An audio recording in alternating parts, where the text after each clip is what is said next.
दिन का उजाला हो या रात का अंधेरा, वो हमेशा आपके साथ होता है।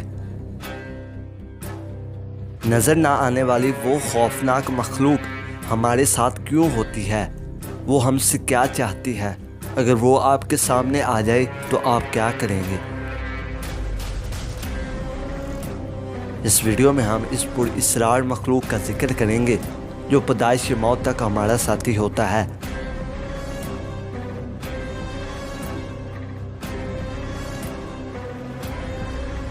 हमजाद दरअसल एक किस्म का शैतान है। जब भी इंसान के यहाँ किसी बच्चे की पैदाइश होती है तो इसके साथ एक जिन और एक फरिश्ता भी पैदा होता है।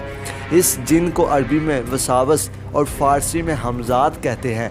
ये इंसान को बुरी बातों की तरगीब देता है और हमेशा इसके साथ रहता है। हमजाद शक्ल व सूरत में बिल्कुल इसी इंसान का मुशाबा होता है जिसके साथ वो पैदा हुआ हो। ये इंसान का बातनी पहलू होता है जो इसके साथ सोते जागते उठते बैठते हर वक्त मौजूद रहता है। बाज़ सूफिया ने ये भी लिखा है कि हमजाद को एक शक्ल से दूसरी शक्ल में बदलने की क़ुव्वत भी अता की गई है, ख्वाह वो इंसान हो या हैवान। जब इंसान मरता है तो वो हमजाद तमाम यादों, नफ़रतों, मोहब्बतों और शक्ल एहसास के साथ इसके जिस्म को छोड़कर किसी दूसरी जगह मुंतकिल हो जाता है। ये क़यामत के दिन ही मरेगा।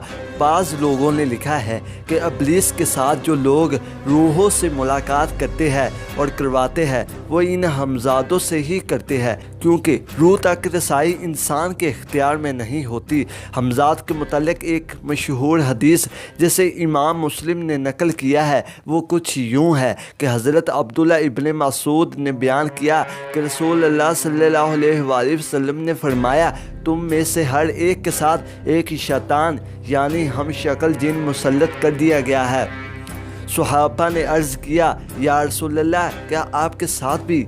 आपने फरमाया, मेरे साथ, लेकिन अल्लाह ने इसके मुकाबले में मेरी मदद फरमाई। वो मुसलमान हो गया और वो मुझे खैर के सिवा कोई बात नहीं कहता।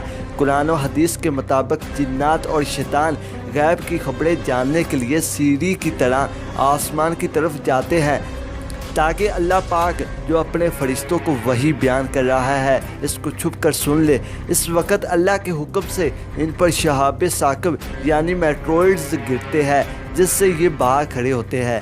ये शयातीन दरअसल हमजाद होते हैं जो आमलीन के ज़रिए भेजे गए होते हैं ताकि वो माजी या मुस्तकबिल की खबरें लाकर इन्हें सुनाएं।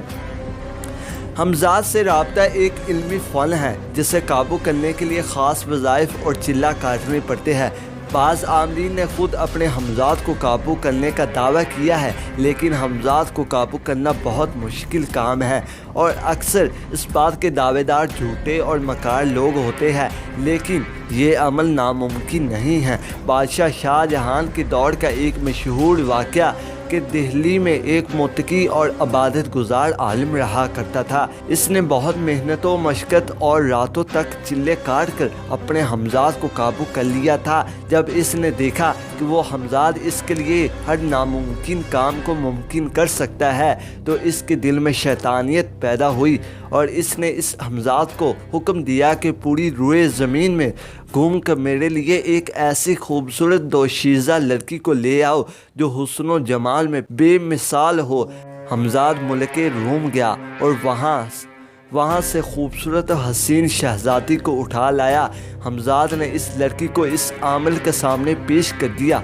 आमिल ने इस शहज़ादी को अपनी ख्वाहिश पूरी करने के लिए कैद कर लिया।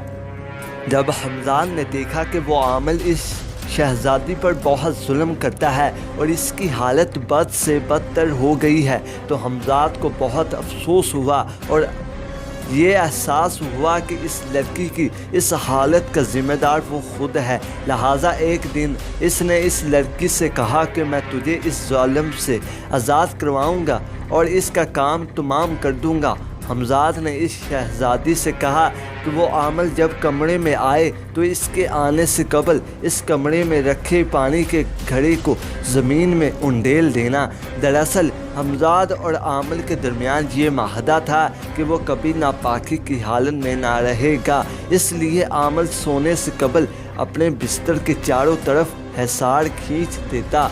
حمزاد اس حصار کے اندر نہ آ سکتا تھا اور نہ ہی وہ اس عامل کو سوتے وقت کوئی نقصان پہنچا سکتا تھا۔ اگلے دن جب عامل نیند سے بیدار ہوا تو حسب معمول غسل کرنے کے لیے پانی لینے گیا تو اس نے دیکھا کہ اس برتن میں پانی نہ تھا۔ جب دور رکھے گڑھے سے پانی لینے کے لیے وہ عامل حصار سے باہر نکلا تو حمزاد نے اسے گلے سے دبوچ دیا اور کہا کہ آج میرا عہد پورا ہوا، تو نے ایک معصوم لڑکی کی عزت پر ہاتھ ڈالا اور مجھ سے یہ ظلم کروایا، اس لیے تیری یہ سزا ہے کہ تجھے دردناک موت دی جائے۔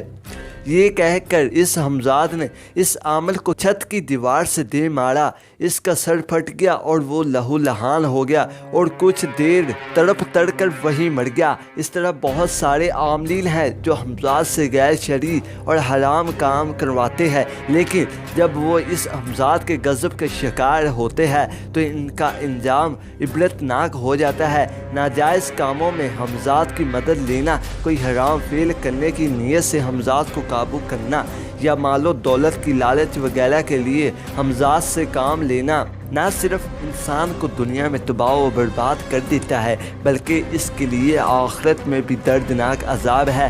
قرآن مجید میں حضرت سلیمان علیہ السلام کی ایک بہترین مثال ملتی ہے جنہیں اللہ نے جناتوں پر حکومت عطا فرمائی تھی۔ جنات حضرت سلیمان علیہ السلام کے تابع تھے، لیکن حضرت سلیمان نے ان جناتوں سے ناجائز کام لینے کی بجائے مسجدیں تعمیر کروائی اور لوگوں کی فلاح کے لیے اچھے کام کروائے۔ یہ ان لوگوں کے لیے ایک مثال ہے جو حمزاد اور شیاطین کو قابو کر کے انہیں غلط کاموں کا ذریعہ بنا